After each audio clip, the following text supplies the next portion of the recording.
Welcome to Learning Life Skills Together. This is our weekly community Zoom meeting where our guests help us to go deeper into the 4 life skills and open up a huge array of chances to practice them.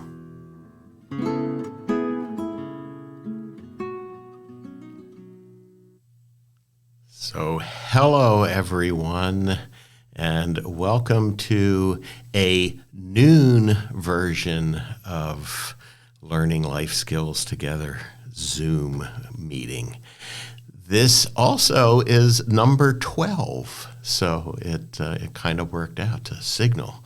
So the reason for our being here at noon is that our guest is in Liverpool in the UK, and we didn't want to keep her up until midnight to do it at our normal time. So I want to welcome to the program here Clare Ellis.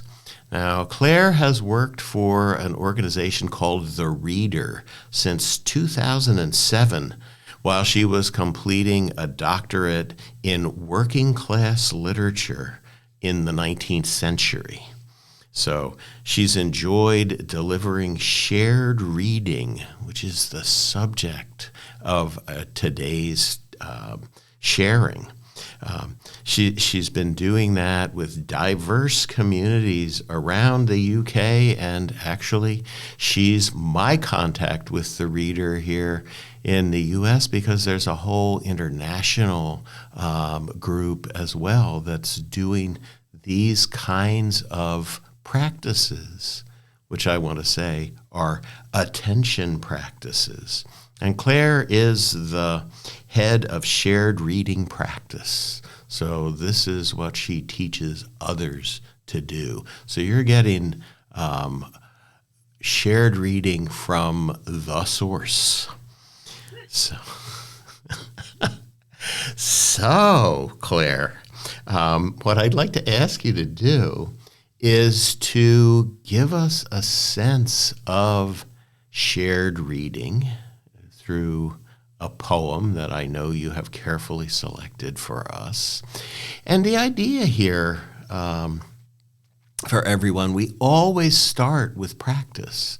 And we've been starting with an attention practice. And so there is something about poetry that draws our attention in kind of a deep way, in the same way that, we've talked about last time, fishing draws us in, or bird watching draws us in, or being with someone that we care about draws us in. So we're gonna have a poem and then check in and see how we are. So, Clare, if you would. Yes, certainly. And thanks once again for asking me along. Lovely to be part of the podcast and the project. So I'll bring the poem up on screen for us. And can you remind me, Don, are we going to is it about 10 or so minutes? Let's spend like 10 minutes on this because it is a little taster. Yeah. Okay. Get the idea. Let me bring the poem up so that for those who might be watching it rather than listening it, you've got it here as well. And so the poem I brought is The Lake Isle of Innisfree by W.B. Yeats. And what I'm going to do, everyone, I'm just going to simply read the poem out loud, get it out there in the room. And as you're listening to it, there's no pressure at all to have to get something from it. Just try and see if it can wash over you. And then Dawn and I, and with you thinking of yourselves as listeners, we'll begin to have a little explore of it, really, and hopefully hear it aloud at least another time. So here we go. the Lake Isle of Innisfree. I will arise and go now, and go to Innisfree, and a small cabin build there of clay and wattles made. 9 bean rows will I have there, a hive for the honey bee, and live alone in the bee loud glade. And I shall have some peace there, for peace comes dropping slow, dropping from the vales of the morning to where the cricket sings. There midnight's all a glimmer, and noon a purple glow, and evening full of the linnet's wings. I will arise and go now, for always night and day I hear lake water lapping with low sounds by the shore, while I stand on the roadway or on the pavement grey. I hear it in the deep heart's core.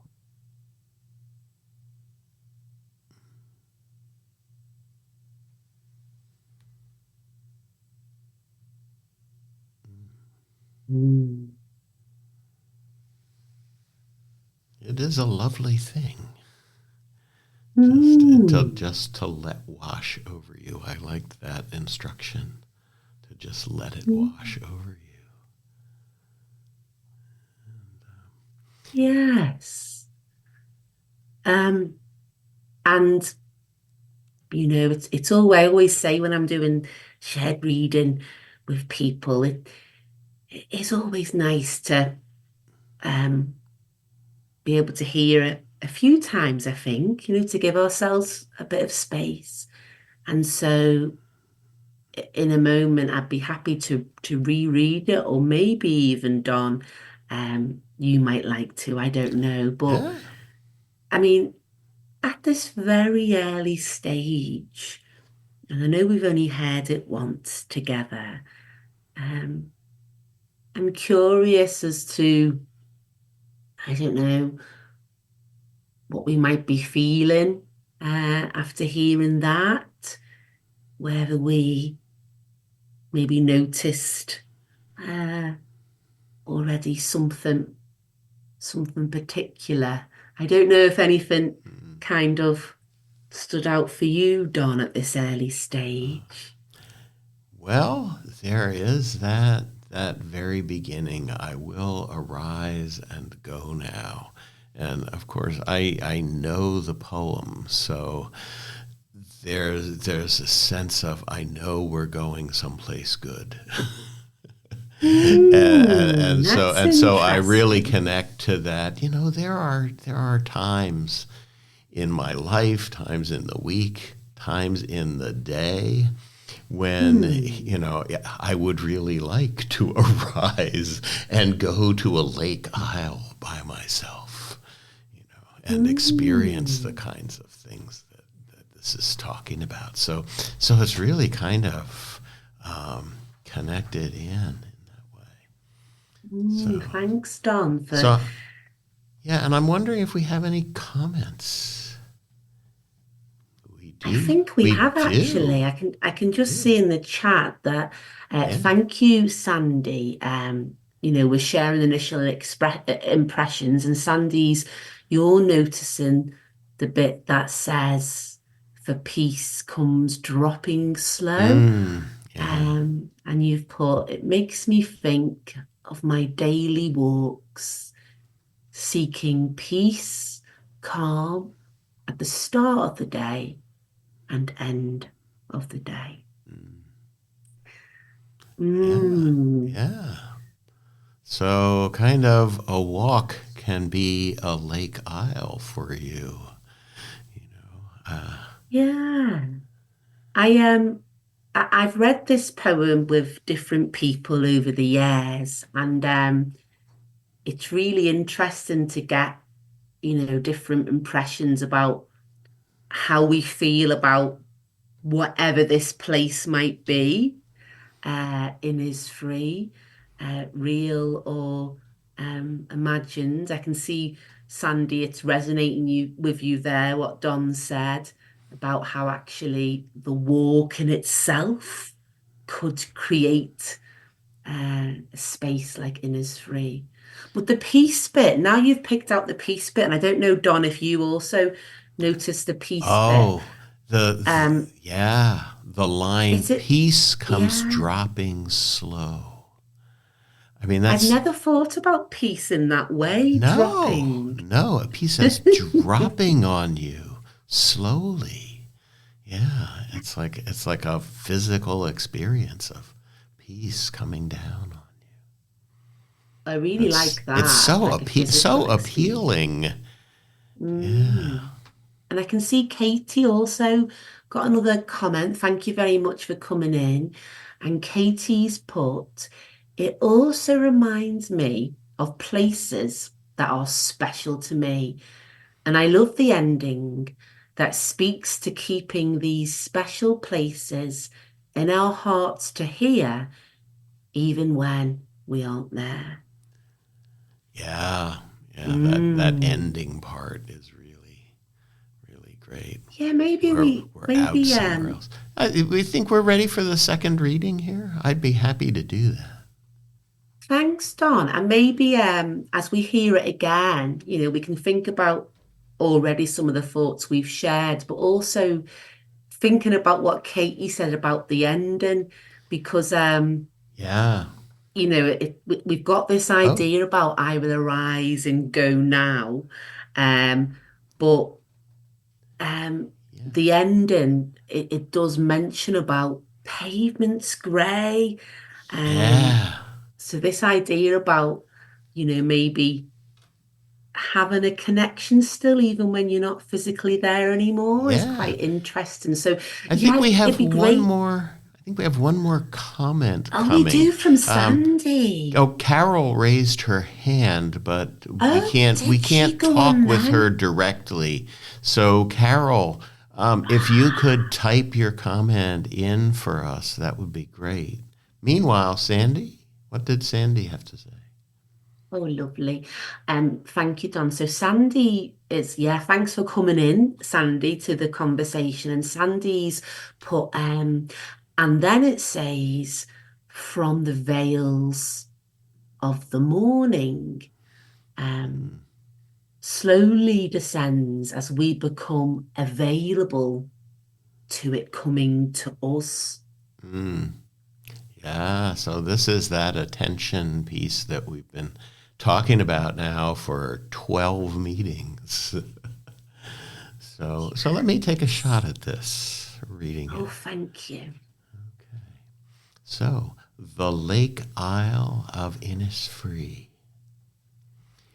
I will arise and go now, and go to Innisfree, and a small cabin build there, of clay and wattles made. 9 bean rows will I have there, a hive for the honey bee, and live alone in the bee loud glade. And I shall have some peace there, for peace comes dropping slow, dropping from the veils of this morning to where the cricket sings.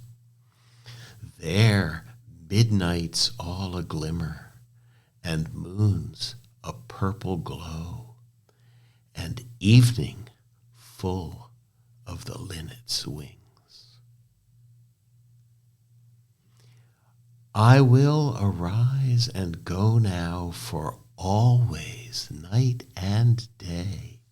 I hear lake water lapping with low sounds by the shore. While I stand on the roadway or on the pavement's gray, I hear it in the deep heart's core. Mm. Thanks, Don. It really good to hear it.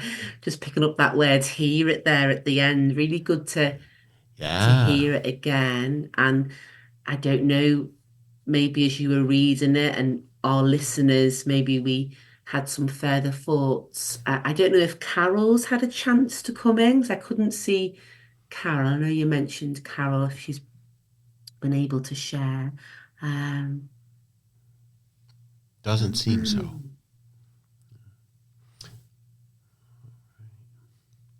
I wonder, I'm thinking about the ending bit as well still. Uh, and I wonder what's kind of going on there for this person. Um, I mean, hear it. I've got all kinds of questions. I'm Mm, thinking, what what is what might the it be? What's this idea with the deep heart's core? It raises so many questions for me. I don't know about anyone else. yeah, those are good questions. What is the it? Is Mm. it the peace, or is it some of the really beautiful images here? You know, the nine bean rows and the honeybees, or That's very yeah, specific, that, isn't yeah, it? isn't Not it? 10 bean Not rows or 10, six. 9, yeah, and Nine, very, and yeah, very the detailed. the A- noon And as a Kate, purple glow. mm, Never thought of that way. And the evening full of linnet's wings. We don't have linnets flying here in the U.S., but I imagine a small, beautiful bird. yes. Thank you, Don. You Yeah, brought in all kinds of a bit more again about what makes up this what might it. make up a special place for us, and Yeah. you've brought in colour and sound. And just before we, because I know in a moment you'll be wanting to transition us to kind of thinking a bit more about the experience, but just to capture, we've got a couple of thoughts coming back in. So, Um, and so Katie is picking up the I love the imagery of sound actually. So it's not only what we can say, but the sound with mm. the lake water lapping. Oh, yeah. Um, I can almost hear it, says Katie. I can almost hear that lake water lapping. It is a lovely description. Sandy adds, again, staying with the that bit about what's going on for the person here. Sandy adds, maybe finding peace while being in the middle of it all, and being present with it purposefully. Mm-hmm. And then the last kind of comment to so we don't lose our threads is from Gail. Um, And Gail adds that the sound of water lapping, I don't think I've ever heard that description before, actually, until this poem, but it feels so relatable. The sound of water lapping has become part of the poet's heart. What do you hear in your heart's core? Asks Gail. Mm. Pairing? Mm. That's a great question. And it's related to the question that I was going to ask. as kind of a check-in, which is what we do um, when we finish an attention practice. We take a look at how we Mm-hmm. are. So Mm-hmm. I'm wondering Mm-hmm. what people are noticing about how they are. How does it feel in your body to have paid this kind of close attention to a poem and to each other? And what's it like in your mind and your emotions? Is there a word that describes that for you? So, Claire, I will ask you that and give people a chance Mm. to type. Thanks, Don. And let me know as well, Don, if you want me, whenever you want me to take the poem down or up. Yeah. Um, how do I feel? I feel a bit of a mixture of things, actually. Mm-hmm. On the one hand, um, so for me in the UK, it's 20 past 5, and I've been at work since about 7. Um, and normally when it gets to 5, I am feeling sleepy, but I think after the focus of the poem and hearing people's thoughts, I'm feeling refreshed. Mm. I know we've been speaking about calm and peace, but personally for me, I'm feeling a little bit like I've woken up a little bit, really. Yeah. So that's one little thing that comes to mind for me. Great. Thanks. Is there anything coming through in the chat here? Anybody check in for us? Yeah. Would you like me Sandy? to Yeah, read if the you would read comments? those, Claire, that would be Yeah. great. Yeah. Thank you. We've got a few thoughts coming in. So Katie has put feeling the positivity from thinking of my special place. Yeah, we each might have that in Ah, this three or yeah. two. And also feeling grateful to be part of this discussion. Um, and Sandy adds, feeling some enlightenment to what is around me at any time. Ooh, okay. Well, feeling positive and feeling enlightened. These are pretty good things to come out of paying attention to a poem. So, sadly, we could let go of the poem now and move into some more. Um, We've got we've just got one oh, more. we I'll got one I'll, more. I'll take the poem down, but also just to let you know, Don, Read Sandy away. also adds an additional thought, and Sandy's shares that there's no pressure in this format um, to share what the poem says to me rather than a need to um, analyze the poem for intention, say, of Yeats. Yeah. So thank you for that, Sandy. I think that's really a good segue into what Claire and I are going to talk about next, which is what is happening in this practice. Because this is not going to school and trying to strangle a poem and get it to tell us what it means. This is not anything like that. This is a whole different approach to reading something. And just by doing it together, that's kind of interesting just there. And Mm, so mm. Claire, how can you give us a little bit of the history of this form of shared reading? Kind of what the idea was? Yes, yes, would love to. Thanks, Don. Well, I guess, it goes way back to our founder, Jane Davis, who back in the 90s, um, was teaching literature and further education, so for kind of mature students, but was also coming from a place where she had been personally moved, a bit like what Sandy was saying about that personal link about what literature says to me. So for Jane, stories and books, they weren't something to simply study, as it were. The more important thing was that for Jane's experience, that they were friends to her, Mm. people who that she could draw from to help her work through things in life. And so, with that personal belief, she wanted to take what she was doing, in the education department and take it out there into the wider world for everyone.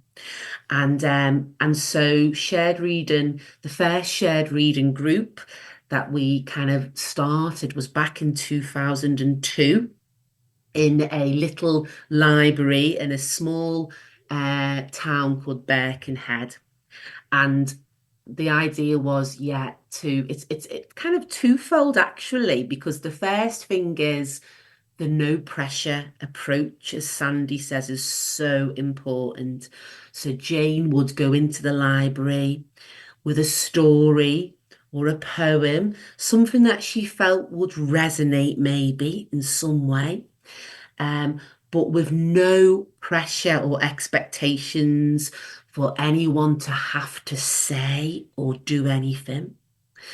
And the reading aloud element is key in that as well, because, sometimes for many people in our communities, even getting out of bed can be a struggle. So people knew at that time that they could simply, if they could just get to the place, at that time it was in this little library, if they could just get there, they knew that that would be enough and anything else would be a bonus because Jane was ready to read aloud the poem or the story.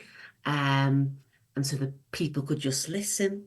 But also, there's lots of options as well because we do pause, as you most should be gathered. That's another big part of the model. We read aloud, pause, we ask open kind of questions and thoughts. Um, and then we also stay in that moment, that bit what you were saying, Don, about paying attention and we go back a bit into the depth of it, really, I guess, the deep arts core. And so Jane would develop a practice of rereading, and she might offer that out as an option, choice for people. Um, you kindly volunteered, Don. Not all people feel able to, and she would reread it if not, and just go with the flow really, and build it from there, and as someone who's delivered groups since 2007, I find that once people can trust you, and once people can trust themselves and know that there's no wrong or right here. That's a big part of it. And that all you have to do, as one group member said to me, all you have to do is bring yourself. Mm. No prior knowledge of literature or anything like that is needed. You just need to bring yourself and, if you want to, your life experiences to the story or the poem and share from there. Wonderful. Thank you for that sort of really detailed historical look at shared reading, how it came to be in a little library, which is important to me because most of my family has been involved in libraries for a very long time. And one of the things that we're trying to do with learning life skills together is to make the local libraries resources for paying attention, this first thing that we do, and learning about our emotions, which I think is another thing that shared reading really helps us with. Because if we're going to regulate our emotions, if we're going to have good mental health, whatever that might be, we need to understand ourselves and our feelings and be able to put words around them. And so shared reading is a way for us to get those words and descriptions. As adults, as people who care for children, we need to do that, and we need to keep that top of mind and keep our attention in that direction. And reading together is, how much a part of, an idealized vision of childhood is that? Reading together, reading a story to a little kid, that's what childhood looks like and feels like in some kind of misty mirror of movies or something. It may not necessarily be that way for anybody concerned. And we could bring that in. And so that's the piece that I'd like to talk about next, if we can, is like, how can adults bring stories and poems to kids? What's the way that we do that? Certainly, Liverpool and many places in the UK have, sort of reader trained people to help with that. But how can we get trained in the next 20 minutes or so? So you're the head of training. Yeah. Yeah. Ooh, well, I think, you know, because shared reading works from this deep belief that all you have to bring is yourself. I think if you are a parent or a carer and you're thinking about, how do I maybe bring reading, into my family, I think the first thing that I'd like to say is that um, be kind to yourself and don't feel that you have to take on any teacherly role. Because Mm, something strange happens in our when we're children once reading gets linked to school, yeah. and that's when we can go down the road of that pressure of having to pass exams or and then sometimes as parents or carers, particularly, I know from some of the families I've worked with, there can be a bit of anxiety. I've had some parents even say to me, I couldn't read in front of my child because I would feel embarrassed. What if I didn't know how to pronounce the word? What if I didn't know what a word meant? And I would say in shared reading, free yourself from all of that worry. I know it takes time, but once you know that it's perfectly okay as an adult to say, I don't know, let's explore that together, you know, and that saying I don't know is actually quite empowering, rather than something to be embarrassed by. Once you can take that on board, then you'll find that, you know, you will be able to not only feel a bit more confident, maybe picking up a story to share, um, with your child, but also hopefully begin to enjoy it as well, because you don't Mm, have to worry. There's no such thing about getting anything wrong in this space. So I think the first thing is to be kind to yourself. I think another little tip is little, little and often is much better than thinking it's got to be formal and sit mm, down, so keeping the whole experience relaxed. You can also, whether, of course, the classic one, we have that traditional image, don't we, of the bedtime story, right. um, which is wonderful. But also sometimes, kids can maybe feel, particularly when children start to be able to read for themselves, it can then go a bit. into a solitary activity, but realizing that it's a source of conversation together. So it could be the bedtime story. It could equally be you're doing something else together. I don't know, you've baked, you're having something to eat and you've got a story to hand or a poem to hand. I think getting hold of a good little anthology collection of short stories and poems can give you a bit of a start. But equally, handing it over to, you know, one of our values in shared reading is to care as well about what you read. And so I think, opening it out to your child as well and saying, should we go to the library together and see what we fancy picking out? You know, um, Kind of letting your child lead the way and going on that adventure together rather than feeling you've got to get through some set texts. Um, Having fun with it.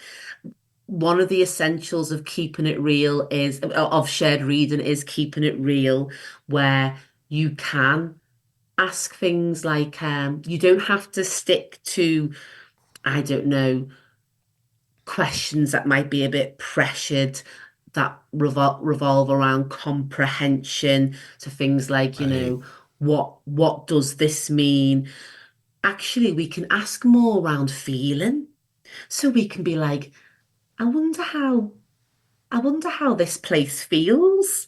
And all of us, little and large and young and old, all of us can wonder in that way.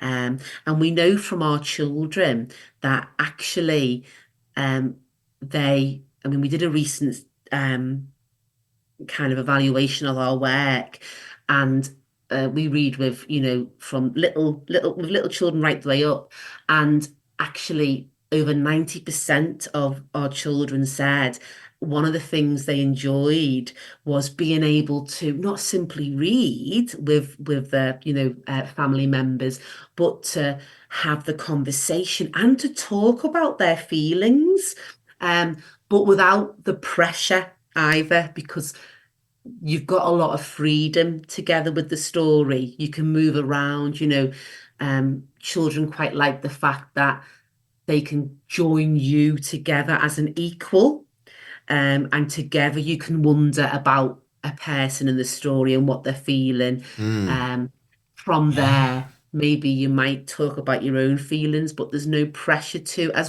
We had a 6-year old um, we do a project called Reading Heroes, where we train volunteers on a 1-day course and then to read with one-to-one with children.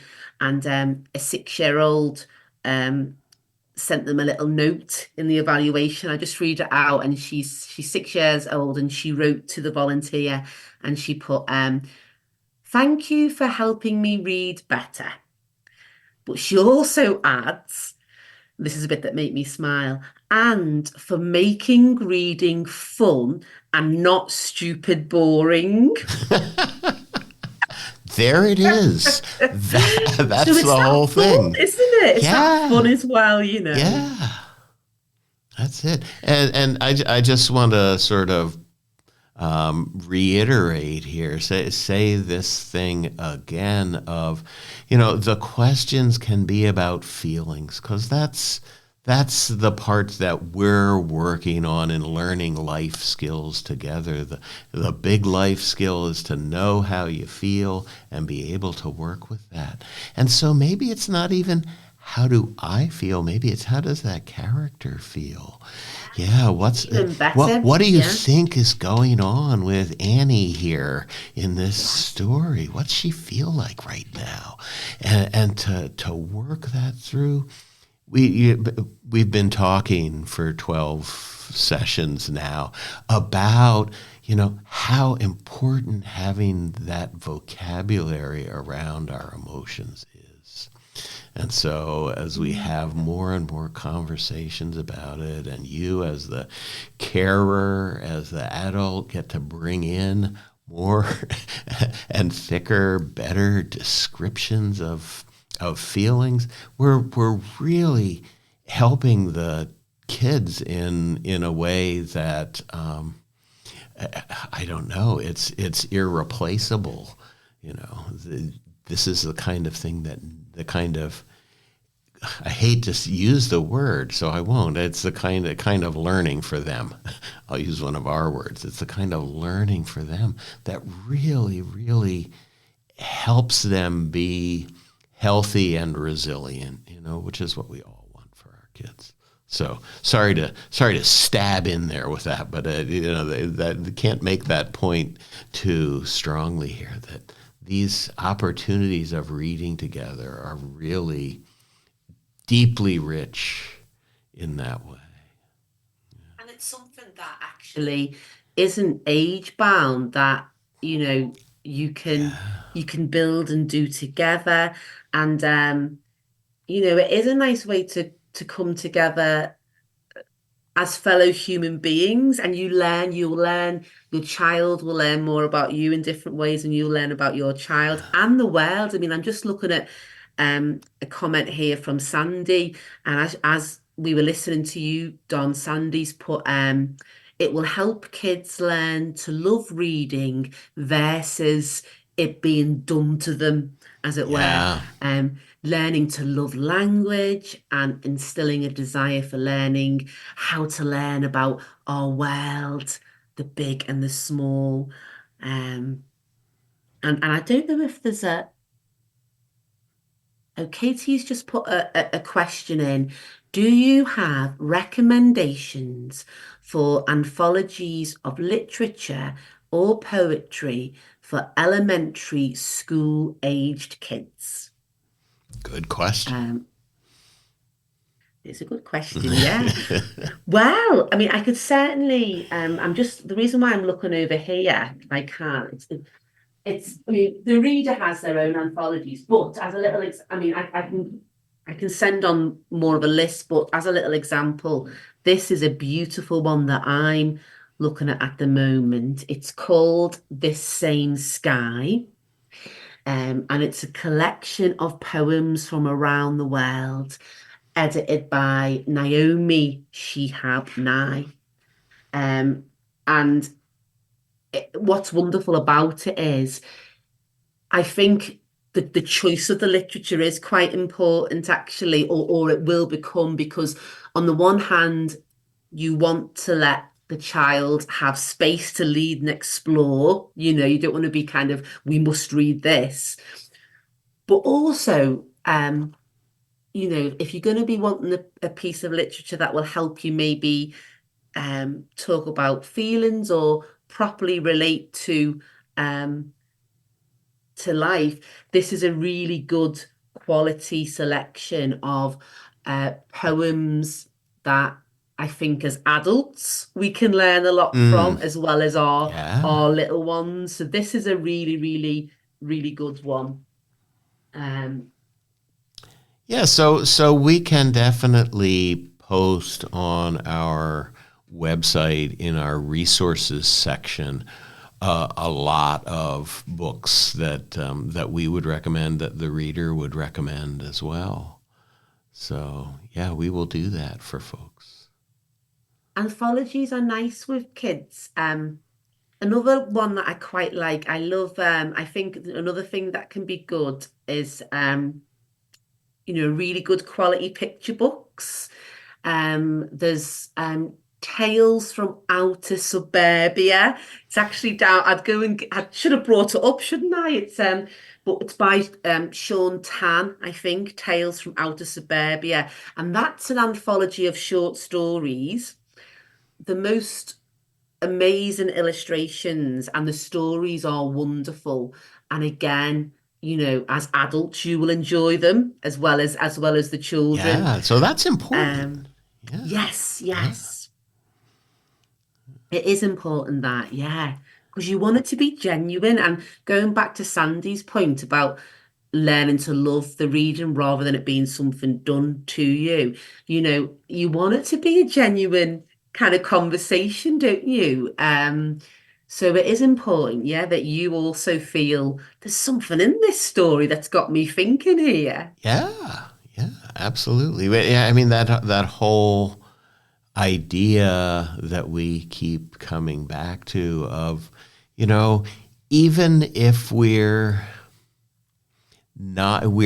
not teachers, we're not teaching, we're not doing anything like that, but we are showing what it's like to be someone who um, can get in touch with their emotions, their feelings, Mm, and their understanding of the world. You know, it's like we all have that. Like you say, you know, all you have to bring is yourself, and mm, that's mm, just such an important statement. That, you know, when we bring ourselves to a great piece of literature, something that really has something for us, you know, when we do that, um, all kinds of sparks fly and things happen.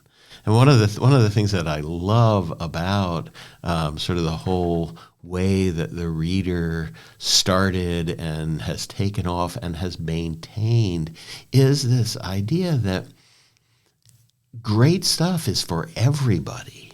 You know, mm. it's not like, oh, you know, you need a PhD to understand this. It's like, no, not at all. And you know, the one of the things that I've found is with groups of people who would be very suspicious otherwise, you can read a poem by Shakespeare and they will get it and they will get stuff out of it that you know, the people with PhDs who are, you know, scratching their heads over it are not going to get.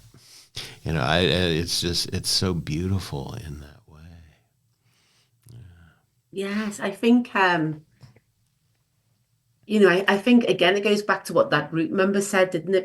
Because our approach is based on, you know, I guess our how we feel about things, as well as our imaginations and the playfulness. Yeah, Our approach is quite, playful. We explore, we do not assume to explain.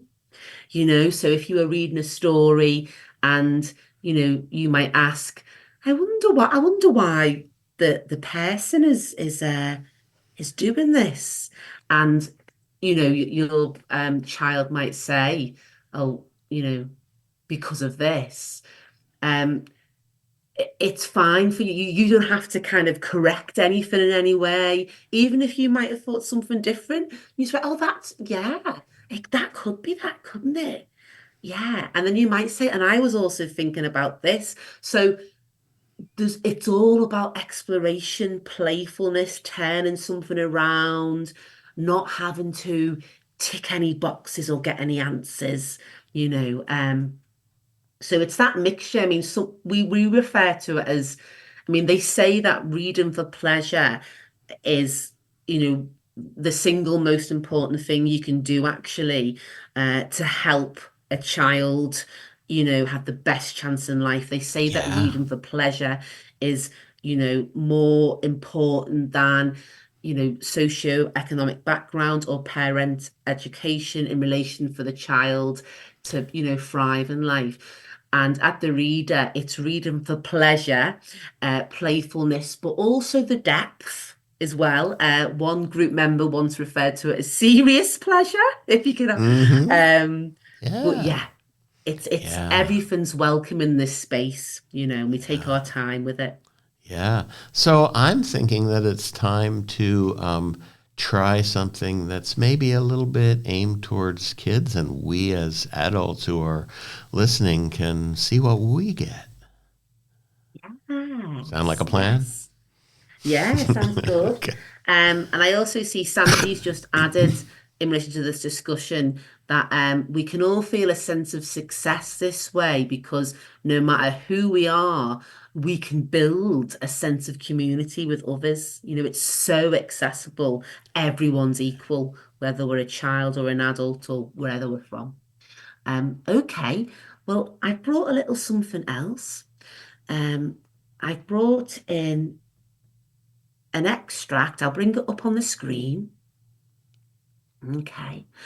It's an extract from an older novel called The Secret Garden by Frances Hodgson Burnett. And this is a book that we've read with children and with adults alike. And this is a little extract and just a couple of paragraphs. And let me know, Don, if you need me to stop beforehand. Okay. And we follow the young Mary who is, she's lost her parents, and so she's had to move to her uncle's in Yorkshire in an old rambling house. Mary's very much kind of on her own and trying to work out, where she belongs. And she discovers this secret garden, and this is at the bit where she's gone in. So I'll just read this little bit and we can join Mary and go for another type of walk. It was the sweetest, most mysterious looking place anyone could imagine. The high walls which shut it in were covered with the leafless stems of climbing roses, which were so thick that they were matted together. Mary Lennox knew they were roses because she had seen a great many roses in India. All the ground was covered with grass of a wintry brown, and out of it grew clumps of bushes, which were surely rose bushes if they were alive. There were numbers of standard roses, which had so spread their branches that they were like little trees.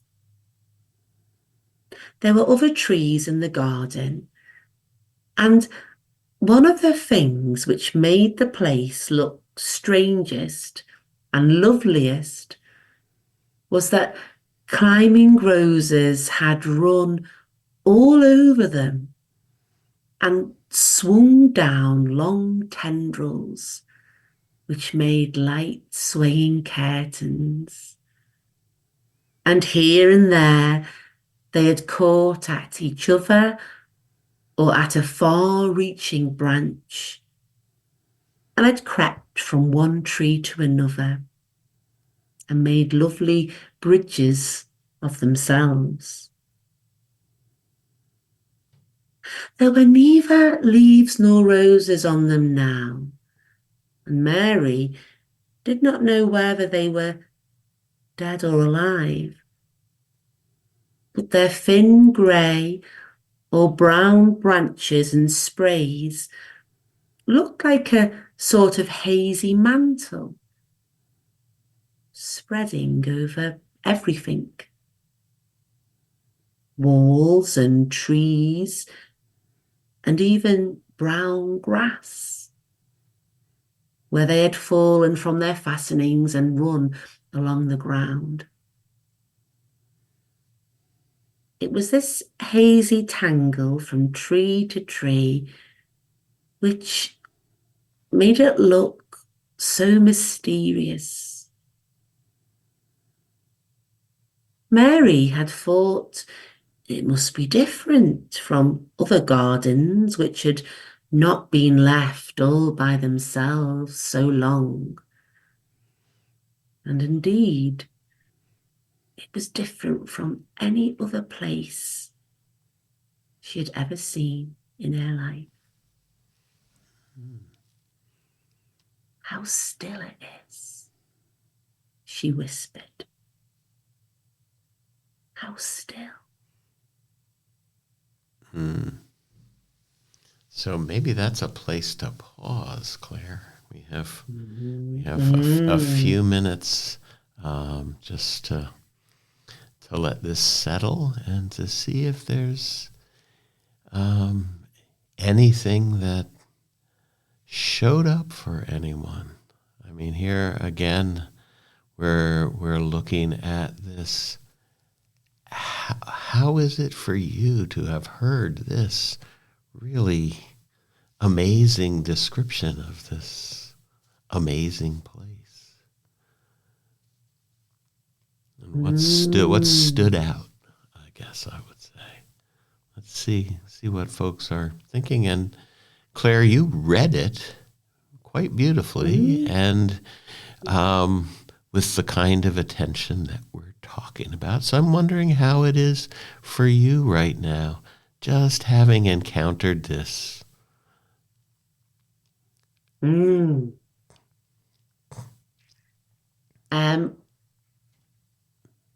Well, I love anything this idea. I've always loved if it's a closed door, I want to go through it. So I kind of felt like I was, going through, which can be what reading together can feel like. I felt like I was going through into this kind of strange but intriguing place.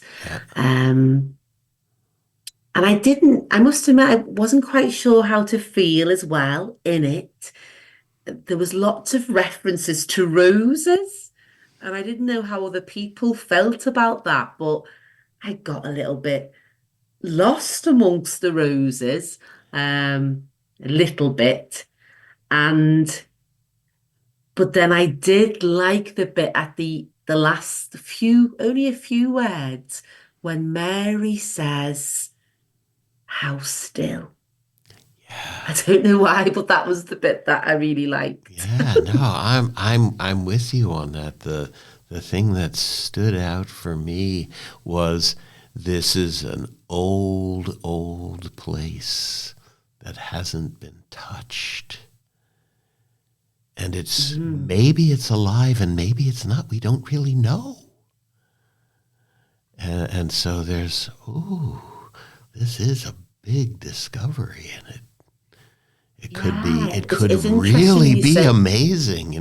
There's a line somewhere in there. I'm not sure, given my eyes and the size of the type that I'm looking at, that I can find it. I wish I could, but there's a sense of and Mary did not know whether they were dead or alive. So it's like, where are we? We're in suspense. Tiny suspense, but maybe really big suspense too. I don't know. It gives me a really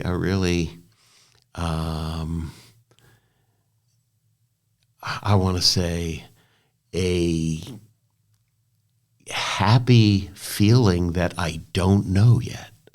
That being in suspension is like, I like that. I want to find out more. I love that, Don. And I know we're coming up to time, but we have got a couple of other people who are adding to those Oh, thoughts. great.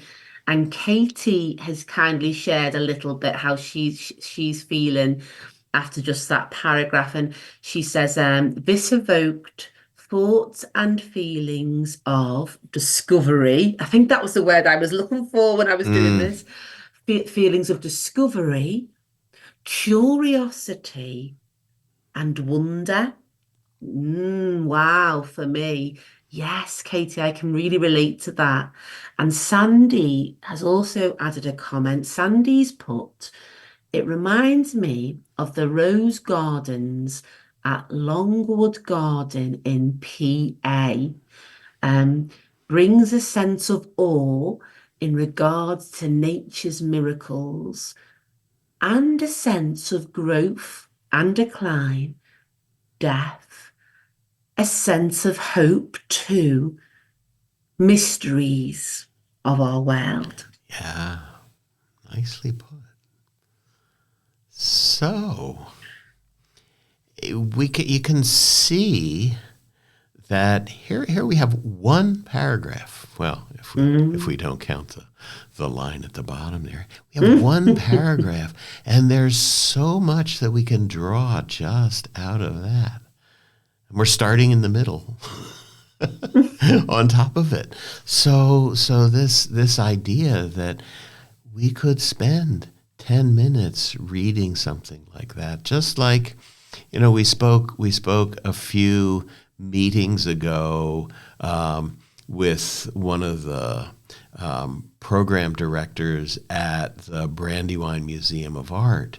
And she was saying, sometimes you can just take down a picture book, open it up, and look at that one picture, and maybe spend 10 minutes and discuss it with your child, and then move on to making dinner or whatever you're going to do, So it's not that it takes a ton of time, but there's so much that you can take from it, and that the children can get from it, and that you can get from it too. Because, as you were saying, Claire, there's a sense of refreshment from paying that kind of attention.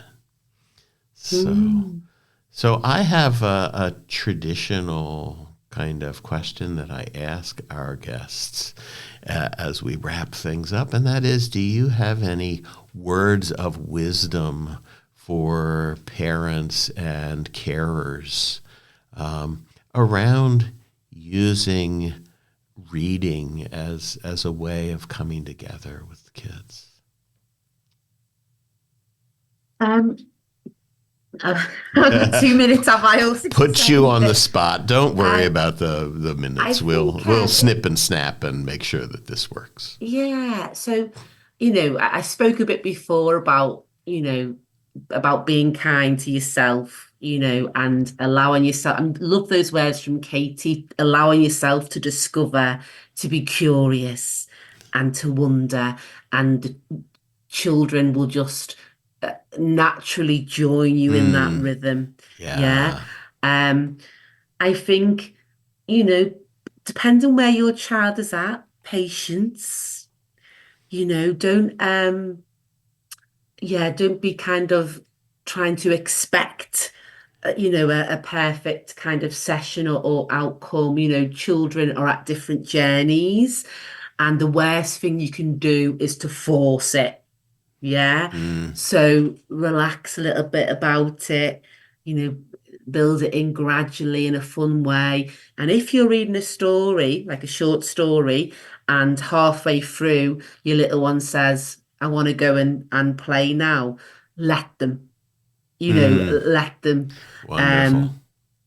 So that's just, I could go on, but I know you could, and we will undoubtedly give you a chance over the length of our program here. So we have lots of meetings, and I think reading together is really important. So I'm sure we'll be seeing and talking with you again, Claire. Thank you so much for visiting with us. It was a blast. I love this stuff myself. It feeds me, feeds my deep heart's core, right? So. Yeah, same here. Thank you so much for having me on. I've really enjoyed it, and thanks so much to everyone in the chat as well for getting involved. Yes, totally. Anything left in the chat, by the way? Or are we good? I think we're good. I think we've got a couple of thank yous, which is always very nice. Okay. Yeah. All right. Okay. Well, I will let them say thank you for you, and we will sign off. Bye-bye. Bye for now. Thanks, everyone.